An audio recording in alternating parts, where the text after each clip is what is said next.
What's up, guys? Neil Orfield here to talk a little Underdog NBA for tonight's two-game slate. It is Tuesday, May 9th.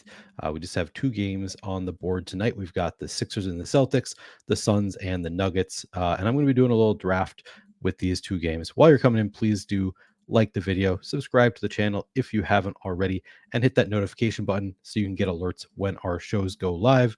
I just entered this draft. Looks like it already filled, so we've got a minute until we're going to be able to start the draft. Just enough time for me to tell you guys the great deal that we have going with Underdog right now. You can get your first deposit doubled on Underdog up to $100 by signing up with promo code Stokastic or using the link in the description of this video. Again, the promo code is Stokastic. That's all caps STOKASTIC. Or you can just use the link in the description of this video. When you sign up, you're going to get your first deposit doubled. That's up to $100. So if you want to deposit $100, they're going to give you match that $100. You're going to have $200 in your account right away. If you just want to deposit 20, they're going to match that as well. Whatever you want to deposit, Underdog will match it up to $100. Of course, you must be 18 plus to play on Underdog, 21 plus in Massachusetts and Arizona, or 19 plus in Alabama or Nebraska. And if you're concerned with your play, please call 1-800-GAMBLER. Let's see, how much time do we have left on this draft? Okay, we're just about to start. Oh, and I got the 101. The 101 is a great spot to be on in this draft. You can see here, they have Nikola Jokic projected about 4 fantasy points better than Joel Embiid. We have him even better in our projections. Let's see, where do we have it? Yeah, we have Jokic with nearly a 10-point projection spread between Jokic and Embiid. So Jokic, the pretty clear number one here. I'm not going to get fancy, not going to think about it, not going to overthink it. I'm just going to take Jokic with that 101. He is the best 101 pick here. And then we can try to get different elsewhere when it becomes appropriate. I've already put in, so you can see, these are our FanDuel projections. I've already adjusted our rankings accordingly. Some kind of surprising spots. You can see some differences between where Underdog has things projected. They actually don't show ADP. They just show a player's projection, but the projections on Stokastic clearly different from Underdog. And I think that as a result, we're going to be able to get some players at ADPs that we kind of like, that are, look really good in the Stokastic projections, probably better than the where they rank in the Underdog projections, which is what I want to see. I want to see a little bit of a difference between Stokastic and Underdog projections. As you can see here, this draft is just 4 teams in each draft. There's going to be 6 rounds, so 24 total players in each draft. So, we can all get pretty good teams. You're not going to have to go way off the board. But with that final pick, because we got the first overall, we're also going to get the final pick. Maybe you have to get a little bit different there, but we'll see who falls to us. All right, so already got Jokic. I'd love it if we could get to, 2 out of these 3 would be phenomenal. If we can get Harden, Murray, or Brown. If somebody reaches for Maxey, I would love that. But we'll see what falls to us here. Lefty takes Harden. All right, so Rido, another is a badge bro. Got that red badge, so probably a pretty good, experienced drafter here. But who knows? Maybe he's done enough drafts that he's tired of drafting Jamal Murray and Jaylen Brown. Wants to reach for Tyrese Maxey. Let's see what he does. Good spot to be, though, already having Jokic locked up. Going to get at least one of these 2, and then I can pair with Tyrese Maxey. All right, so Rido takes Murray. Get Jaylen Brown. I don't mind that one bit. He's actually, we have Brown projected a little bit lower than his projection for on Underdog, but Brown has been saying things about how he needs to be more involved. So, there's a chance. I think I would have expected him to go a little bit higher just because of the rumblings there, but happy to get Brown at the turn. Now we've got parts of each game. And then I think at this point, just going to go with the projections. So they actually have Ayton projected higher than Maxey, you see here. We've got Maxey just ahead of Ayton, a little bit more than 1 fantasy point better than Ayton in the Stokastic projections. So I'm going to go with Maxey there. I think most people will probably take Ayton. So now we've got just one player from 3 different teams. Jokic from Denver, Brown from Boston, Maxey from Philly. If you haven't played these types of contests before, by the way, as you can see here, it's just super flex. There's no positions here. You don't have to worry about taking a center, a forward, and a guard in this draft in particular. They have different contests. If you're doing best ball and Underdog right now, you're going to have to worry about those positions a little bit more. You got to cover all positions. But in these daily basketball drafts during the playoffs. I think all of them are super flex. I haven't seen any where positions are a factor.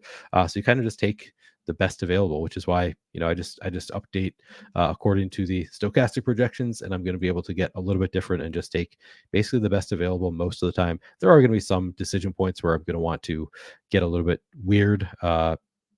If there's a player that I think isn't going drafted much, maybe I will reach a little bit on projection, but we'll have to wait and see.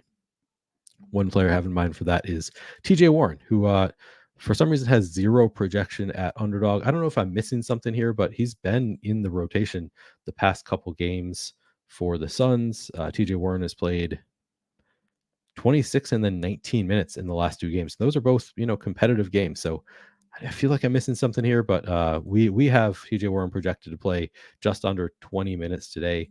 I haven't seen anything suggesting that he's not going to play this game. So and they announced ahead of the time that he was going to be in the rotation. Monty Williams came out and said TJ Warren was going to be in the rotation. So I think he's just in the rotation.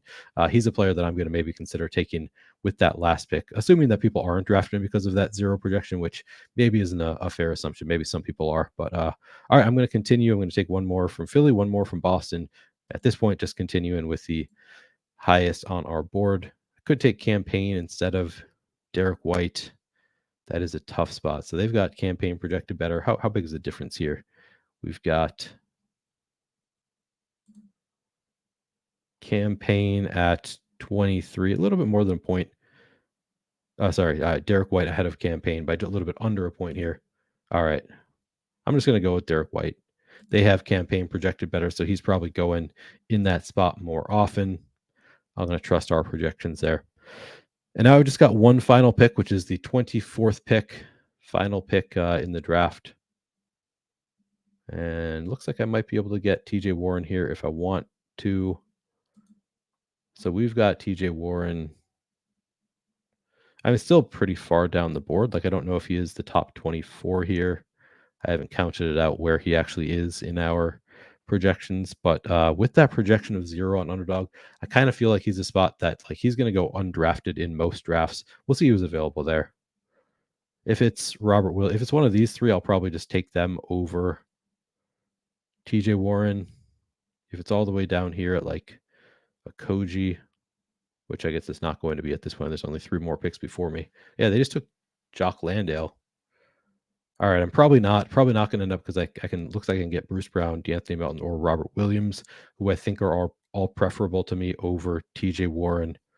It's interesting just because the game theory aspect of it. Like if TJ Warren's going to be 0% owned, and there's some chance he plays 20 minutes, puts up 30 fantasy points, I think that's within the realm of possibility. So there's some argument to be made for me to take TJ Warren here, but I think I'm going to take Melton if he's available, and then otherwise I'll take TJ Warren. All right, it actually came down to I'm going to take TJ Warren over Landry Shamet. With these available options, I'm going to go with the player who I'm guessing is not being drafted all that much in these drafts. So I'm taking TJ Warren. That's going to be my biggest contrarian stand on this slate. For some reason, it's not showing that I took him. Pretty sure I just drafted him, though. Yeah, can't think I got him. Timer's just behind a little bit. So I don't hate that draft. Obviously, Jokic at 101 is pretty key. Getting Jaylen Brown on the turn looks pretty good to me. I mean, I took him like I didn't get any kind of ADP discount on Jaylen Brown, or I thought I might get. I thought Jaylen Brown might be taken ahead of like James Harden, Jamal Murray because of the way he's projected on underdog. Didn't get that. Jaylen Brown fell to me, but I don't hate that either. Happy to get Jaylen Brown at the turn along with Maxey. That's a fine turn spot. Man, I did not realize there's a huge break here between Jaylen Brown and Tyrese Maxey. So if I could do another one of these drafts and get Jokic and then get 2 of these players above this 40 break here instead of dropping all the way down to Maxey, that would obviously be ideal. That'd be very helpful. And I'm guessing that's going to happen in some drafts where you're just able to get that huge projection boost, but unable to in this draft, sadly. But pretty happy to get TJ Warren with that last pick. I mean, not an incredible projection here for us, but with the final pick of the draft, TJ Warren, a guy who's been able to put up fantasy points in the past, probably not likely in his role on the Suns. We've got him at, you can see here, 0.2, or sorry, 0.72 fantasy points per minute is his projection here, which is not an incredible rate here. But we've seen TJ Warren be better in the past. Maybe you can put it together for one game, and if nobody else drafts him, I'm happy to get him with that final pick. Anyway, I'm not going to do another draft just yet, but I'd recommend signing up using our promo code Stokastic to get that first deposit match bonus up to $100.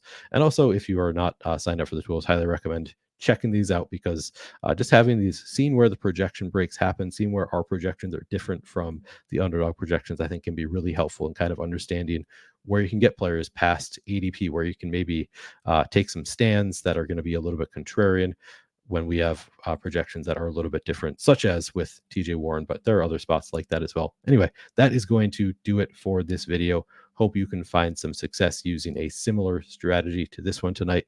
Good luck.